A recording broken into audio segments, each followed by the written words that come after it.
Well, hello, everybody. This is Rabbi Dan Levin, and this is Essential Questions.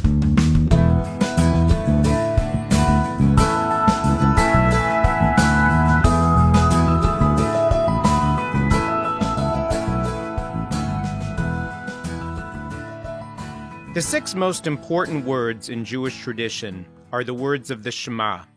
Shema Yisrael, Adonai Eloheinu, Adonai Echad. Listen, Israel, Adonai is our God, Adonai is one.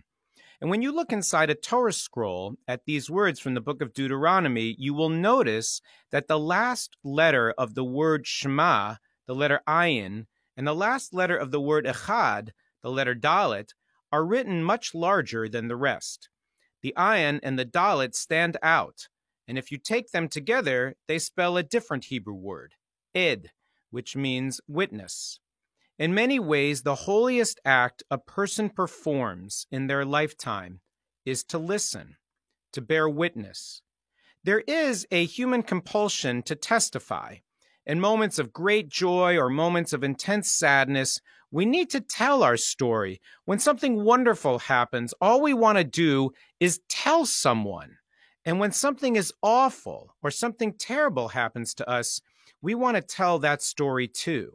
It's not enough for us to know our own experience and truth. We need others to know. We want others to share in our experience.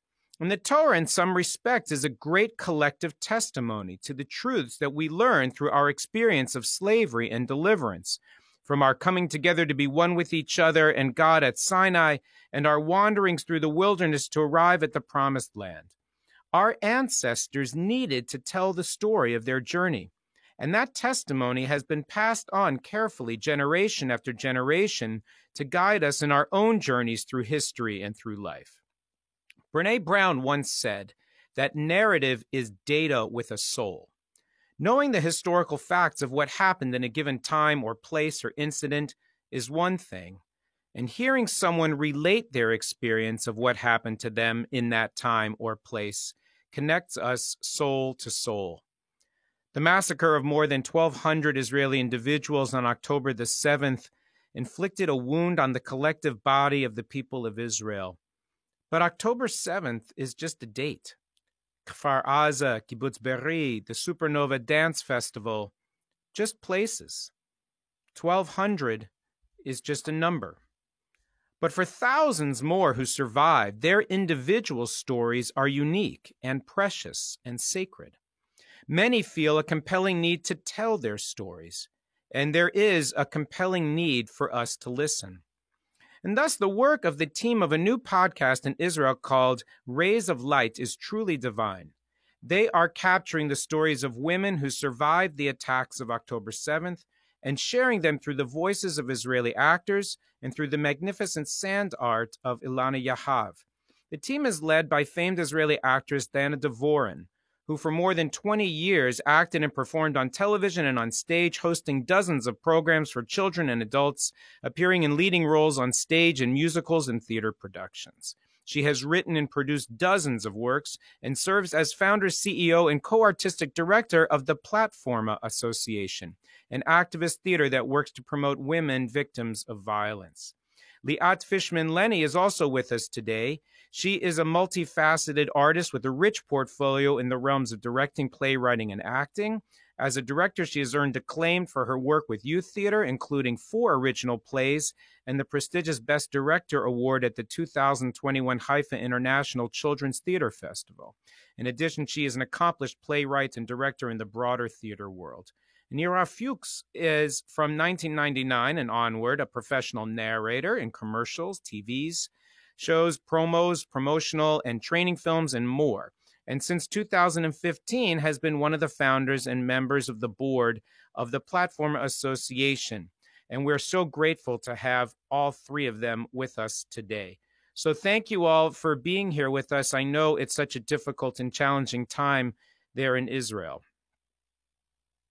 Thank you for inviting us to be with you. It's an honor for us. So if you can tell us a little bit, Dana, what inspired you to pull this team together to produce this project? First of all, I want to tell you that your things that you said in the beginning was very exciting. I didn't know about it. I didn't notice, and it's very, very precisely for the. It gives it, another. It brings another perspective, which is very interesting, and I wanted just to say that. So for me, I think that when it happened, all of us, all Israelis, were in shock. We were so unprepared for this thing to happen. I found myself lying in bed, watching television all day long, seeing these horrible things that the monster did to us. And I was like in coma. I said to myself, how can I do something about that? How can I move myself from being in a shock to do some action? And in theater, we are doing a lot of action. That's the way for us to make an activistic art. So it was on Thursday morning that I woke up and I said to myself, okay, Dana, enough lying in bed. You have to do something. You have to take those testimonies and tell all the world what happened here. And I thought to myself, how can we make those testimonies and show the world what happened without showing them all those horrible things that we saw on television, in the Facebook, in the Instagram, because it was very hard watching it. And I thought to myself, I have two girls. They were watching those horrible movies. And I thought to myself, how can we tell those stories without showing these horrible scenes that I saw them? And I thought to myself, I cannot see it anymore, but I should tell those stories. And then when I understand that there is another way to take those testimonies and spread it all over the world. And I called my colleague, Ira, Liat, Shlomit, Ilana, Ronen, Andrea, Sharon, Anael. We are like 10 creators in this project that we are working together. I told them my vision, and we sat all together just from the beginning and started to think what is the best way to pass it through to other generations, also for children, for an adult, that we want to tell those stories, but without all these horrible things that makes our brain, Explode. that burn Explode. Yes. That's where it came from. And from there, we thought about, doing this art in the sand, because we are fighting for our land. And the sand is our land. And the sand is, like you say in the Bible, Me'afar bata ve'el afar tashuv. And this word is, I think, put it this on front. And this was my first association, how to make this story became from the land, and then, make this a part of what I want to express to other generations. So Ilana Yahav, who is this remarkable artist who does this lit sandbox art, for those who are not familiar, is incredibly powerful and in many ways haunting.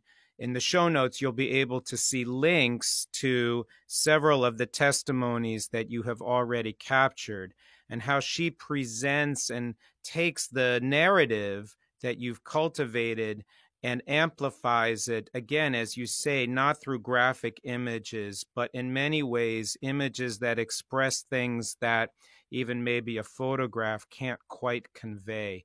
And I always thought that it was so interesting to use this vehicle of sand art because it's impermanent, because she makes this magnificent image, and then literally with the wave of her hand, it's gone.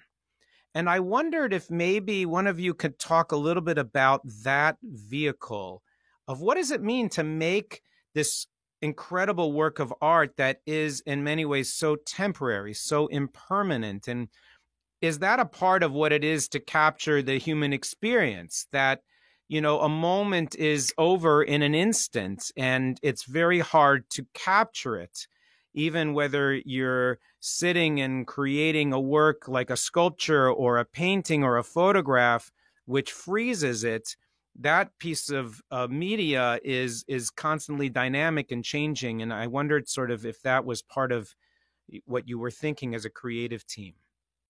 No, I think that in art, it's very, first of all, it's very interesting what you say, because I didn't thought about it, I must say. But I think that in art, and as a director, I am all the time thinking about that. And I'm sure that Liat, as a director, also can join me in this kind of thinking, that if you give the audience something, I believe that each one is taking a part of your idea. And there is a lot of others that gives you another idea on your idea. This is, I think, the most beautiful thing in art, because you can give each one to think what you want about your art, different interpretations. And I think that if we're talking about a sand art, and if we're talking about the way it can vanish and the way it can transfer, everything about that is relevant to what we did. Although, even if I didn't thought about this and I thought about so many other things that I can tell you, I'm taking your interpretation and I want it to be also mine now. You know what I mean? Because I know that each one that will take a look at this art will have his interpretation. And I think that through time, I will understand more about my intuitive choosing this sand art, that in the beginning I was cut by some idea, but all the way I will cut all others idea that goes on with this sand narrative and combine this all to an art that can change, as you said, that can vanish, as you said, that can be so connected to the Israeli, to the Jewish people, to the earth, Israel, the land. This is the Jewish story. And what's happened here, like a second Holocaust, makes us understand even more that we want this land and we will fight for this land and we will do everything that we can to make this land, as pure as we can for us and for all the other generations. So, as you listen to these narratives and these stories, has it been hard to find people to come forward to tell their stories? Why is it so important that we capture these stories? Maybe Liat, if you want to share your experience. For people, as you said at the beginning, it's very important to give their witness to what they've experienced. And for me to be part of this project is very important for me to be witness to those witnesses. Being part of it is being part of helping them carry the experience that they had and to take it on and to make it memorable, even though it's constantly changing. Reference to what we talked about before about the sand that is always changing. And that's what I think, that it's very, very important to, as we know, things that are not, you're not witnessing them, they're not existing. And it's very, very, very important to keep this memory of what happened here. Because as we can experience now, the world doesn't want to see it, doesn't want to hear it. And this is our mission, to take it and bring it on. I want to add to what Liat said. That's very important, because she said something that we all know. The world doesn't want to hear. The world doesn't want to know. And it's very easy to say, whoa, don't show me this horrible thing. I cannot handle it. It's too much for me.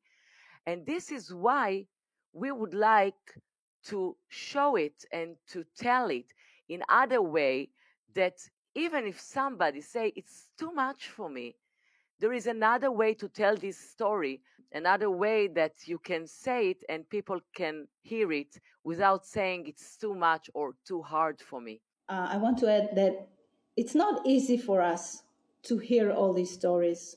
And when we are recording them in the studio, we often cry, all of us.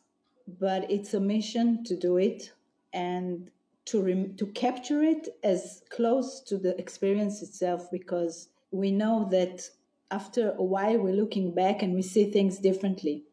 And it's very important, very important for us to catch the moment that it happened without interpretation that comes after that. So it's important for us to do it now, not in 1 year or 2 years. So I was thinking about, for you, the experience of capturing all of these testimonies. When we were in Israel, so many people we met would say, yeah, you can look on the calendar and it might say December 14th, 21st, whatever the date is, right? But to most people in Israel, every day is October 8th. It's always the day after. And as an Israeli in this moment, each of you is embedding herself in that day, that every day for you is reliving October 7th through the testimonies that you capture. And I wonder what that's like for you to have to continually relive different facets of October 7th, each time that you gather people and collect their testimonies. And then again, as you curate them and produce them, and we'll talk a little bit about sort of what that process is in a minute. But can you talk a little bit about your own spiritual experience of what it is to listen to these testimonies so frequently and to inhabit that space so often? Maybe, Ira, if you want to start for us. First of all, it's very powerful. It's a very powerful experience. And yeah, sometimes we do cry in the studio. Although, even if I've written this story, when I hear it with narration, it's totally different. It gives you a totally different experience. We try to bring a variety of stories. We try to go everywhere, like to the kibbutzim and to people who were in the Mesibah, and even to doctors who works in hospitals who got most of the wounded that day. And we try to show the widest angle as we can, because, as you said, it touched everybody in Israel, and everybody still feel it. And there's another aspect, we have people still there in Gaza. A good friend of mine is still there. So as long as they're there, we still live October 8th. Yeah. I feel that there is nothing else, you know what I mean? There is, how can you do something? Yeah, we're waking up in the morning, and it's like every day you woke up and you say, oh my God, it's reality. It is, it was just 2 months ago. We are sitting in the studio, and there is an actress that's reading these testimonies, and we are listening, and you think you're hearing a story from the Holocaust, you know what I mean? And we are looking at each other in the studio, and we are telling, oh my God, it's here, it's now, it's just 2 months ago. We cannot believe it yet. People need to understand that we are all in trauma here in Israel. Not only in Israel, I think that all Jews around the world are taking it very, very deeply hard. But here, day by day, we live the trauma. We are talking about the trauma. We cannot do things, I think for like 1 month, I felt so guilty if I was laughing. I felt guilty to do things. And I didn't go to buy clothes. I didn't go to a restaurant until now. I feel guilty. I know that people are in Gaza. I know that there was murder for so many people, children, women. I cannot live regularly when this happened just right now. And we are still in a very, very big trauma. It will take us time. It will take us time. And I think Israel and people won't be the same. I'm the same Dana, but my heart is broken. It can't be complete. And we didn't thought, that after 75 years here, it will happen and it will be so evil again. This shock, it can't leave me. I think not just me, each one of us. I think we're all kind of living in that space. I used to sort of have a tradition that after I finished Rosh Hashanah and Yom Kippur and preparing my messages and sermons for the congregation, I would close all of those books and I would pick up something frivolous or something that didn't have to do with anything, just a pleasure book, which I don't always get to have the time to avail myself of. And I didn't do it this year because I just don't feel like reading something for pleasure. Yeah. It's sitting on me. I think it's sitting on all of us. Yeah. It is. Yeah, of course. So I want to talk a little bit about what you've chosen to do, because it's not just capturing the stories that you've chosen to do. It's to capture them and then to interpret them, not just through the sand art, which you've talked about, but also to interpret them by creating a narrative that is distilled, which I think you had shared with me is about 5 minutes or so, maybe a little bit longer. And then it's not rendered in the voice of the person who bore that testimony. You've called on your colleagues among Israeli actors to voice that testimony. And I'm wondering about that whole process of capturing and producing and reinterpreting and revoicing. And what does it mean to invite other artists to inhabit someone else's story, to make their story your story, and to literally translate it into another language? As I know, Ira, you do. I think you're the primary English person on the team. Not that the rest of you don't have good English. I'm very impressed, and I promise. No, Ira is the best. Ira is the best. She's the master. And just sort of maybe if you want to talk a little bit about what it is to take possession of someone's story and then to try to faithfully render it in an artistic frame that still is authentic to the story, while making it in many ways also your own and to the actor who voices it. So first of all, our start point is in their word. Some interview they gave or something they wrote themselves about the experience. And we take that and edit that. So basically, we start with the, let's call it survivors' words.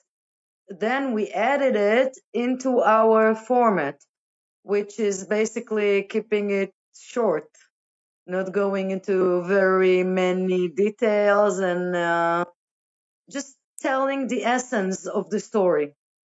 And then, doing it with the sand art. So this is one thing. About the voices.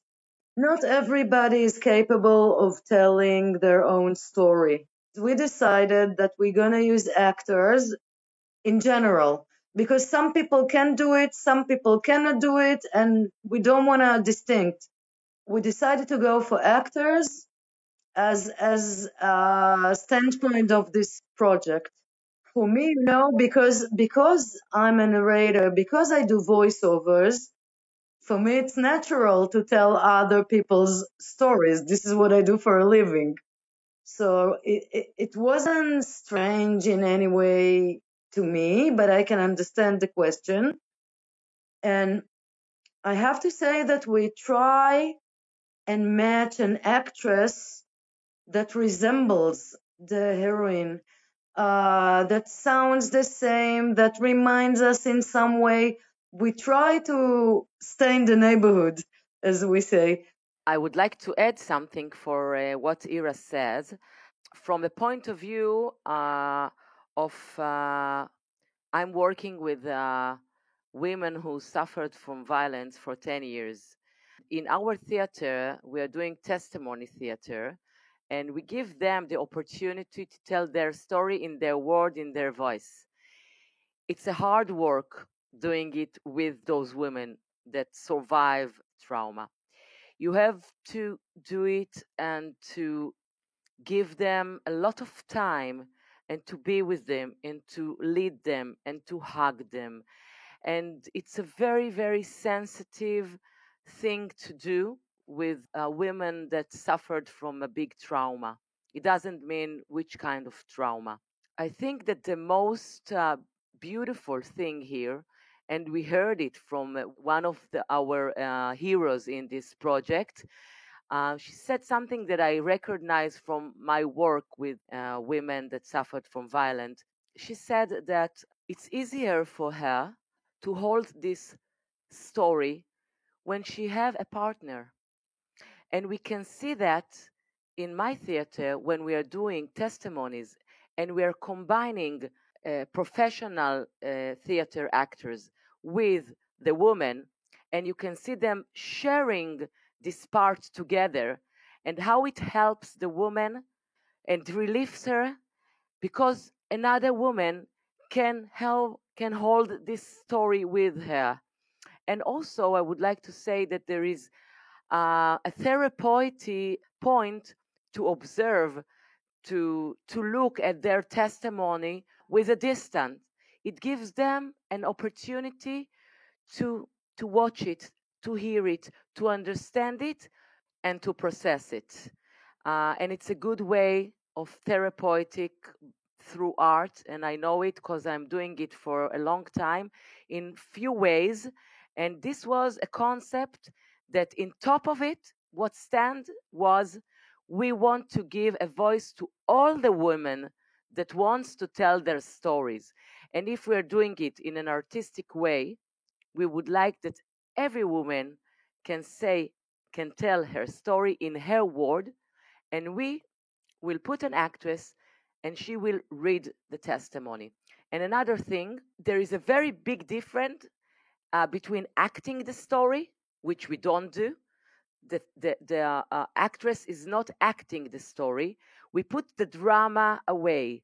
We give the narrative, the story, a place. We tell it. I just wanted to add, we approach the women, we ask for their permission to do their story. And after we write the story, we send it to them. And if they have things that they want to correct or make it more precise, we, of course, change it accordingly.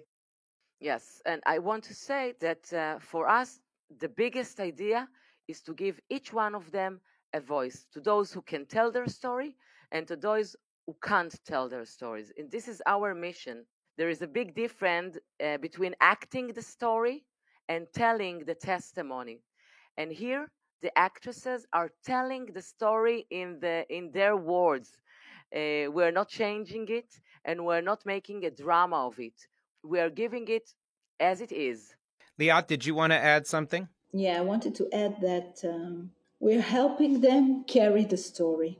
It's a very heavy story. We're helping them carry the story. And when they are hearing, in connection to what you said, Dana, we give them validation to what they experienced. And they hear the story from a different perspective, a different point of view, and it gives them something to hold. They see themselves from outside, and it's in the healing process of the trauma. It's a very, very important stage to tell the story from the beginning to end, because in trauma, sometimes big parts are missing from the story. The narrative is not complete. And if we can help these women to have the narrative complete, that they will know, that they will have their evidence that what happened at the beginning, in the middle, and in the end, I think it's part of the healing process as well. And I would like to say, just for the end, that there is a lot of interviews with a lot of women. There is a lot of articles. We chose to do an artistic way of this podcast.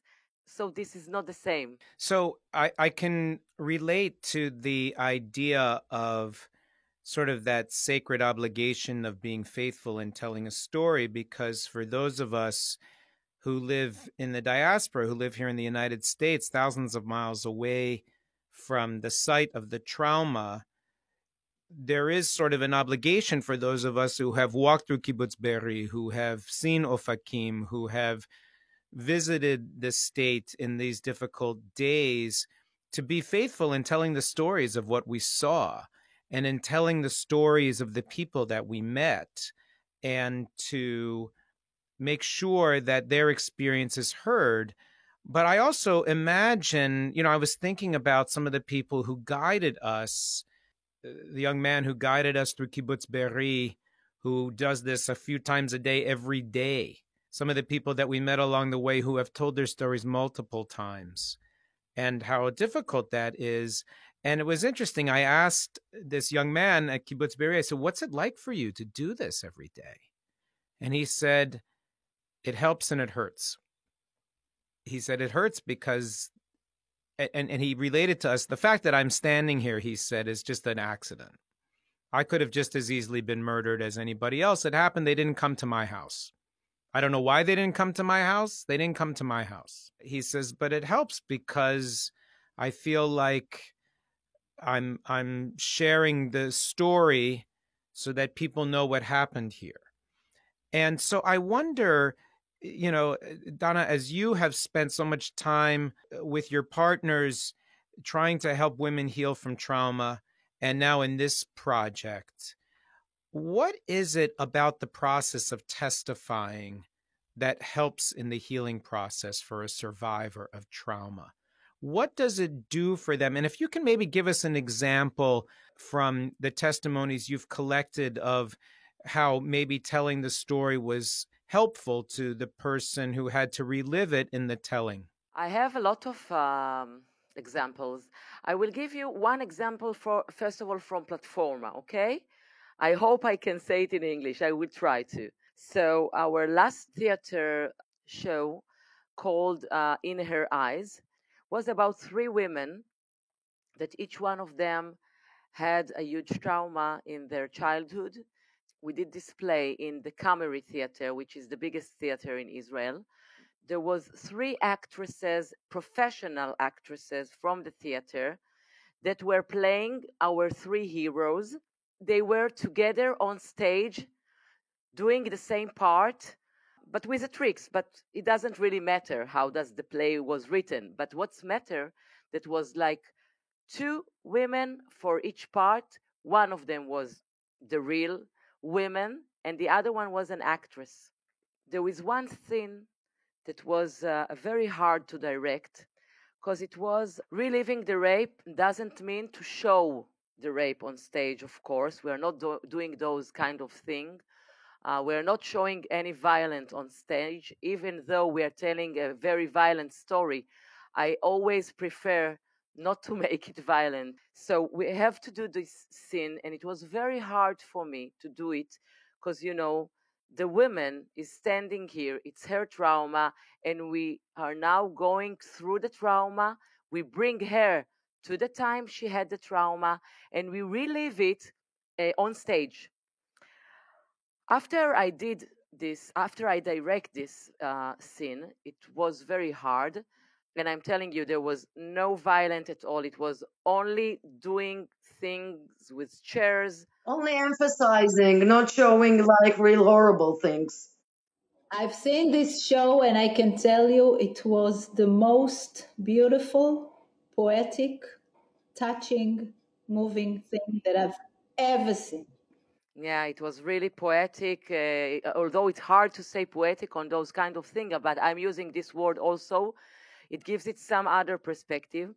But this woman, I called her at night, of course, to ask her how does she feel, because, it's very sensitive, and we lead them together all the time. We are, talking with them, asking them. We asked for the permission to do that, although we are working with them for a long time, so many years, it doesn't matter.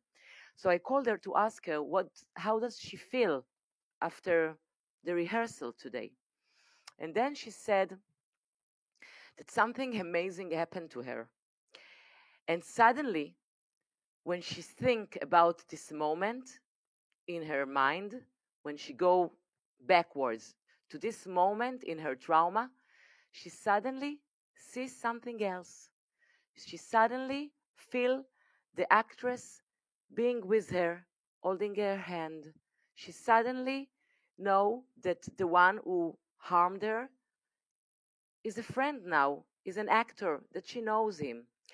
And when you, it's like in NLP, that you bring another picture to your mind, to your brain, and you recreate your trauma again, but with a power feeling. And the power feeling is to give you an opportunity that you are now handling the story, that you are on control.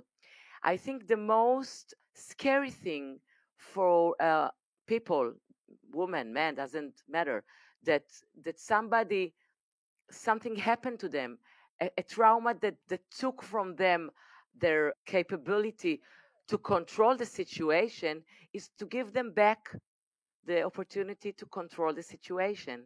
And I think what's happened here for the healing is when they are all the time with us, leading, we are leading them, they are leading us through their testimony. We're doing it together. They can be in control. They can say what they want. They can look at this from the side and they can understand it. It's a good way to help them control the situation. They can recreate the scene. This was one example. I have another very small example from this project. One of our survivors, called Sophie Berzon Mekai, she just wrote a post about what's happened here for her. How was it for her, this process?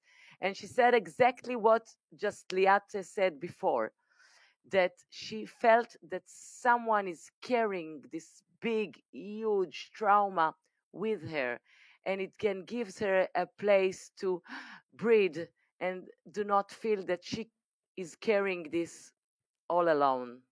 It gives you a little bit distant from the story, and being able to watch it from outside give you, as I said before, different different perspective, and you can understand the story better of what happened to you when you see it outside of you. And I'm thinking about just how powerful it is, I think, when people know they've been heard.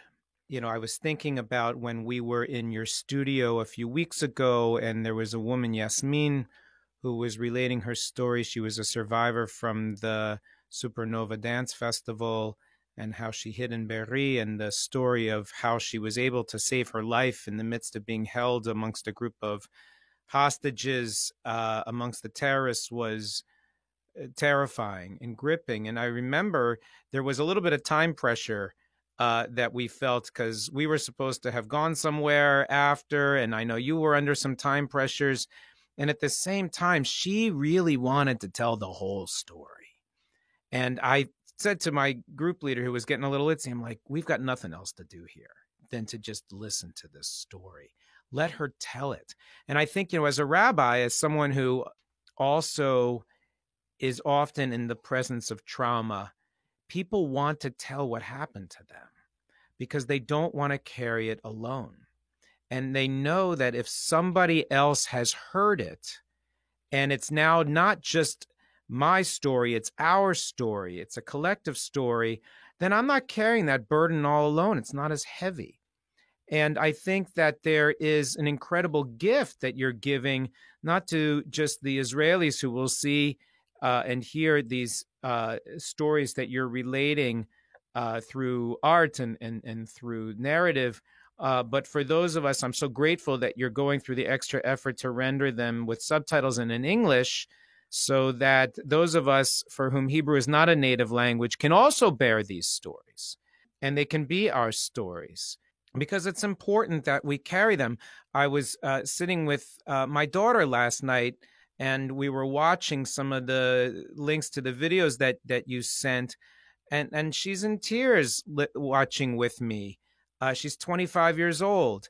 And now those stories are her stories, because she says, hey, you know, the fact that I'm in the United States and they're in Israel is in some ways an accident. She lived in Israel for half a year. She She feels that. She grew up in a Zionist home. So, as you said earlier, these are not just stories of Israeli women. These are stories of human beings, and human beings can carry them.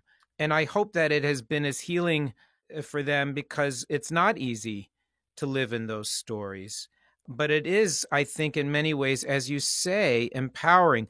I think one of the things that I've heard from all of the different people that I've met who experienced October 7th was how disempowering it was to be attacked. All of these stories are about what happened to me and the power that was taken away. And I think for Israelis who were not down there, it's still a disempowering act, because it was a wound inflicted and they couldn't do anything to stop it. They couldn't do anything to help it. And so I relate, Dana, to the need to want to do something in response, and how, interesting that you chose a project that restores a sense of power to the people who had their power taken away. I'd like to ask, now that it's several weeks since Simchat Torah, since that Black Shabbat, what does Israel need to heal? For you three as Israelis, and for those who have been given safekeeping of so many stories and who are living in the midst of a traumatized society, how does Israel move forward? How do you heal? First of all, we must get the abducted people back. For me, that's the first step for whatever you do. You are absolutely right. This is the first, the unwritten contract between the country and the people who lives in the country, that the country will take care of them. And this is also broken on that day, and that's why the wound goes so deep, because it's not just about, of course, first thing is about people being murdered and what happened, but also that my country didn't guard me in so many aspects. This is a big break. The bond between the country and the citizens has broken. And I believe we have a long way to go to fix it. But I also believe that after such a trauma, after such a big thing, awful thing that has happened, you can look forward for something big, good thing to happen. We need to learn from this thing. We don't have a choice. We don't have another choice. Liat, we're recording this during the last days of Hanukkah. This idea that there needs to be some kind of light in the darkness is, I think, an image that people are holding everywhere. And you actually, in one of the episodes, gave very dramatic voice to that sense of alienation, and not to take away from any of the valor, the heroism of those who responded, the police forces that rose up, the security forces on the different kibbutzim that gave their lives, and all of the heroes that literally jumped in their car to go and try to help.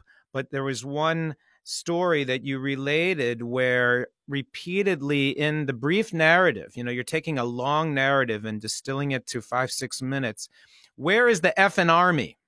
Was over and over again. Where is the army? And I know that was the lived experience of people who were hiding in bushes and in shelters with bullets and grenades and shrapnel and wounds, physical and emotional, waiting to be rescued for hours and hours and hours and hours and hours and hours. And I've heard that from so many Israelis, of this sense that where were they? I think this is the strongest motion. People feel abandoned, betrayed. When you're talking just right now, I remember those moments. We are sitting in the salon. The television is open. We are trying to understand what happened. We see Dani Kushmaro, which is the news anchor, talking with people that are whispering from their mamad, okay? And I'm talking about like 7 hours, okay? 7 hours, like this, even more, okay? And he is on TV not the army, not the police. And I'm not blaming the army and the police now, okay? I have my blaming is not for now. My problem is with the government, and but we are watching this Danny Kushmerio talking with people, whispering, and telling them, please come to help us, come to rescue us. We're talking about 7 or 8 hours that everybody, people were begging for help, and everybody, all the Israeli audience, I think like 9 million people here in Israel, looking at the television and saying, what is happening here? That's why this trauma is so big. And this trauma is talking about a trust. We lost our trust, and it's a very big problem. And I think when the trust will come back to us, that's what we want, to live here and to feel that somebody is watching us, somebody is telling us that they're protecting us. But this day we felt that nobody is protecting us and anything can happen.